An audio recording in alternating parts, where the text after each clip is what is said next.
অশ্লীল এবং অন্যায় কাজ থেকে ফিরাইয়া রাখে। সুবহানাল্লাহ বলেন। নিশ্চয়ই নামাজ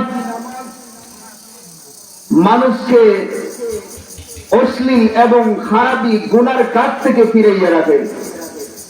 কিন্তু আমাদের অবস্থা এমন, 5 ওয়াক্ত নামাজও পড়ি, আবার যত ধরনের নাফরমানি আছে নাফরমানির মধ্যে লিপ্ত হয়ে যায়। ঠিক না বেটি?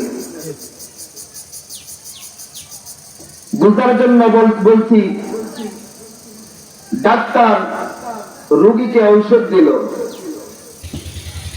বলল তুমি নিয়ম মাফিক ঔষধ সেবন করবে, আর যত নিষেধাজ্ঞা আছে তুমি নিষেধগুলো মানবে, তাইলে অতি তাড়াতাড়ি তুমি সুস্থ হয়ে যাবে। এখন রোগী যদি ঠিক মতো ঔষধ সেবন না করে, নিষেধগুলো না মানে, তাইলে ঔষধ খাবে কিন্তু কোনো কাজ আসবে না। ঠিক তেমনি ভাবে আমার নামাজ তখন আমাকে নাফরমানি থেকে ফিরাইবে যখন আমার নামাজ আমার প্রাণের নবীর নামাজের মতো নামাজ হয়ে যাবে।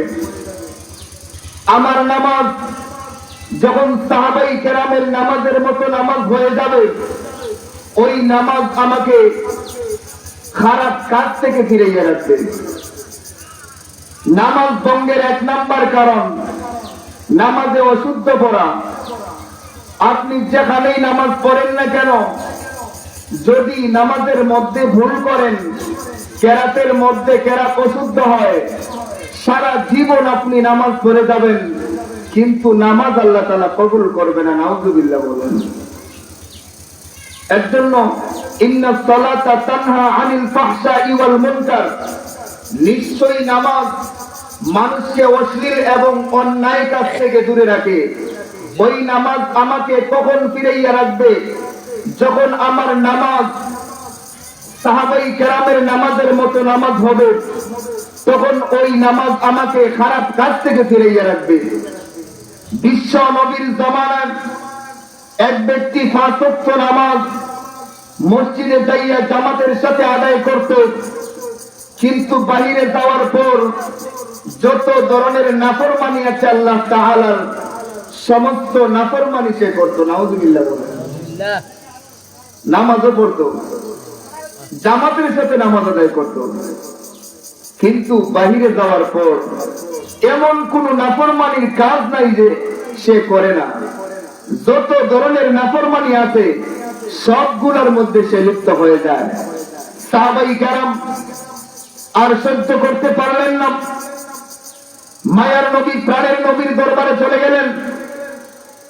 যাওয়ার পর বলেন, ইয়া রাসূলুল্লাহ, ইয়া হাবিবাল্লাহ, ওই ব্যক্তি মসজিদে যাইয়া জামাতে তাকবীরে উলার সাথে 5 ওয়াক্ত নামাজ জামাতের সাথে আদায় করে, ইয়া রাসূলুল্লাহ, কিন্তু নামাজ থেকে বাড়িতে যখন যায় তখন যত ধরনের নাফরমানি আছে সমস্ত নাফরমানির সাথে সে লিপ্ত হয়ে যায়।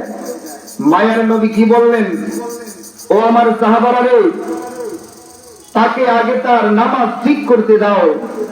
যখন তার নামাজটা ঠিক হয়ে যাবে, তখন ওই নামাজটাকে যত ধরনের নাফরমানি আছে সমস্ত নাফরমানি তাকে ফিরাইবে। সুবহানাল্লাহ বলেন। তাইলে আমার নামাজ, আমি নামাজও পড়লাম, আবার গুনার কাজও করলাম। মসজিদ থেকে আমি নামাজ পড়ে বের হলাম, দোকানে যাইয়া টিভি দেখা শুরু করে দিলাম। কই, এই নামাজ তো আমাকে টিভি দেখা থেকে ফিরাইতে পারে না। মুসলমান ভাইরা আমার, তাইলে আমাদের সকলকে নামাজের বিষয়ে যত্নবান হতে হবে। নবীজি বলেন যে তোমরা নামাজের প্রতি যত্নবান হও। শুধু এক নামাজ নয়, ফজরের নামাজ নয়, যোহরের নামাজ, আসর, মাগরিব, এশা, 5 ওয়াক্ত নামাজের প্রতি আমাদের সকলকে যত্নবান হতে হবে। যদি আমরা 5 ওয়াক্ত নামাজের প্রতি যত্নবান না হই, তাইলে এই নামাজ কাল কিয়ামতের অন্ধকার দূর করতে পারবে না, আমাদের মুক্তির কারণ হবে না। কাল কিয়ামতের দিন ফেরাউন, হামান ওদের সাথে আমাদের দলমুক্ত হতে হবে। এর জন্য নামাজের প্রতি আমাদের সকলকে মনোনিবেশ করতে হবে। আল্লাহ তাআলা বলেন, হাফিজু আলাস সালাওয়াত, তোমরা সমস্ত নামাজের প্রতি যত্নবান হও, তোমরা সমস্ত নামাজের প্রতি লক্ষ্য রাখো। ওয়াস সালাতিল উসতা, বিশেষ করে মধ্যম নামাজের প্রতি তোমরা যত্নবান হও। আল্লাহ তাআলা সর্বপ্রথম বললেন, ফজর, যোহর, আসর, মাগরিব, এশার নামাজ, সমস্ত নামাজের প্রতি তোমরা যত্নবান হও। ওয়াস সালাতিল উসতা, বিশেষ করে মধ্যম নামাজে। তাইলে মধ্যম নামাজটা কোন নামাজ? ফজর, যোহর, মাগরিব, এশা। মধ্যখানে কোন নামাজ পড়লো? আসরের নামাজ। তোমরা বিশেষ করে আসরের নামাজের প্রতি যত্নবান হও। যারা আসরের নামাজ ঠিক ভাবে আদায় করতে পারবে, অন্য চার ওয়াক্ত নামাজ তার জন্য আর কোনো ব্যাপারই হবে না। কারণ যারা দুনিয়াকে প্রাধান্য দেয় তারা আসরের নামাজ পড়তে পারে না। সকাল থেকে নিয়ে কাজ শুরু হয়, আসরের সময় ওই কাজ একেবারে গনিয়ে তার উপর চেপে বসে। ওই সময় যদি জাহান্নামের বয়ে, কবরের আযাবের বয়ে সে নামাজ আদায় করতে পারে, তাইলে সমস্ত নামাজ তার জন্য সহজ হয়ে যাবে। সুবহানাল্লাহ বলেন। আমাদের আগে বুঝতে হবে আমাদের দুনিয়া উদ্দেশ্য না আখিরাত উদ্দেশ্য। কথা বলেন, আমাদের দুনিয়া উদ্দেশ্য না আখিরাত উদ্দেশ্য? আখিরাত উদ্দেশ্য। তাহলে দুনিয়া কি? আখিরাত তো উদ্দেশ্য বুঝলাম, তাহলে দুনিয়া কি?